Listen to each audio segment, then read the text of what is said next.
Welcome back to my channel. இன்றைக்கி ஒரு cooking video தான். வீட்டில் ப்ரெட் அதிகமாக இருந்துச்சு. ஓகே, ஒரு ஃப்ரெஞ்ச் டோஸ்ட் அந்த மாதிரி ஸ்டைலில் ஏதாச்சும் ஒரு ரெசிபி ட்ரை பண்ணலாம் அப்படின்னு நான் நினச்சேன். ஒரு பேன் வச்சு அதில் வந்து கீ ஆட் பண்ணிக்கிட்டோம்.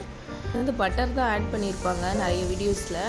சரி, வீட்டில் கீ இருக்குல்ல, அதனால் நான் வந்து கீ ஆட் பண்ணேன். அப்படியே சைட் பை சைடு வந்து ஒரு பவுலில் ஒரு எக்கு, கொஞ்சமாக சர்க்கரை, கொஞ்சமாக பால் ஊற்றி நல்லா வந்து மிக்ஸ் பண்ணி வச்சிடணும். அதுக்கப்புறமா வந்து அதை வந்து ஒரு பிரெட் ஸ்லைஸ் எடுத்து அதில் கொஞ்சம் டிப் பண்ணி நம்ம வந்து அதை பேனில் வச்சுக்கணும். அது நல்லா வந்து டோஸ்ட் ஆகும். நான் வந்து என்ன பண்ணேன்னா கொஞ்சமாக பால் ஊற்றுனேன். இந்த மாதிரி வந்து மில்க் டோஸ்ட் ரெசிபி வீடியோஸில் பார்த்தேன். அதை வந்து இங்கே கொஞ்சம் ஆட் பண்ணிக்கிட்டேன் நான். ஏன்னா ஒரே ஒரு பிரெட் ஸ்லைஸ் வச்சு பண்ணுறதுக்கு நம்ம கொஞ்சம் இன்னும் ஒரு 4 ஸ்லைஸ் வைப்போமே அப்படின்னு ஒரு ஐடியா. அதுலேயே கொஞ்சமாக பால் ஊற்றி கொஞ்சம் சுகர் அதில் ஸ்ப்ரிங்கிள் பண்ணிவிட்டு இன்னொரு பிரெட் ஸ்லைஸ் வச்சு திரும்ப அதே ப்ராசஸை வந்து ரிப்பீட் பண்ணிகிட்டே இருக்கணும். இந்த ரெசிபி வந்து உண்மையாகவே எனக்கு ரொம்ப ஃபேவரட்டாகவே ஆயிடுச்சு. வீக்லி வந்து எங்கள் வீட்டில் கண்டிப்பாக வந்து நாங்கள் ஒரு பிரெட் லோஃப் வாங்கி வச்சுக்குவோம். இனிமேல் நான் இந்த ரெசிபி தான் செஞ்சு சாப்பிடலாம் அப்படின்னு இருக்குது. ஒரு நல்ல பிரேக்ஃபாஸ்ட்டாக கூட இதை சாப்பிட்டுக்கலாம். இதெல்லாம் எதுக்கு தேவையில்லாமல் இவ்வளோ நேரம் செய்யணும், அதை விட நான் வந்து டோஸ்ட் பண்ணி சாப்பிட்டு போயிடுவேன் அப்படின்னு நீங்கள் நினைக்கிறீங்கன்னா அப்படிலாம் விட்டுறாதீங்க. ஏன்னா அப்புறம் இப்படி ஒரு டேஸ்ட்டான ஒரு ரெசிபி நம்மளுக்கு எப்போ தான் நம்ம சாப்பிட முடியும்? நம்ம அதுக்குன்னு போய் ஃப்ரான்ஸில் போய் சாப்பிட்டு வர முடியுமா? ஃப்ரெஞ்ச் டோஸ்ட்டுங்கிறதுனால நம்மளே செஞ்சு சாப்பிட்டுக்க வேண்டியதுதான். டைம் கன்சியூமிங்லாம் நினைக்காதீங்க. ரொம்பவே நல்லா இருந்துச்சு உண்மையிலே சொல்லணுன்னா. இதை வந்து கண்டிப்பாக நான் வந்து நெக்ஸ்ட் டைம் இன்னுமே நல்லா ட்ரை பண்ணணுன்னு தான் இருக்கு.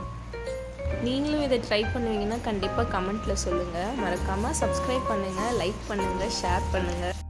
நம்ம ரெசிபிக்குள்ளே போகலாமா? இதுக்கப்புறம் வந்து லாஸ்ட் ஒரு பிரெட் ஸ்லைஸ் வச்சுட்டு பேலன்ஸ் இருக்க அந்த எக் மிக்சர் இருக்குல்ல, அதில் வந்து நான் அப்படியே ஊற்றி விட்டுட்டேன். அது ஃபுல்லாக மேலே ஊற்றிட்டு நல்லா வந்து டோஸ்ட் ஆகுறதுக்கு அதுக்கு நம்ம டைம் கொடுக்கணும்.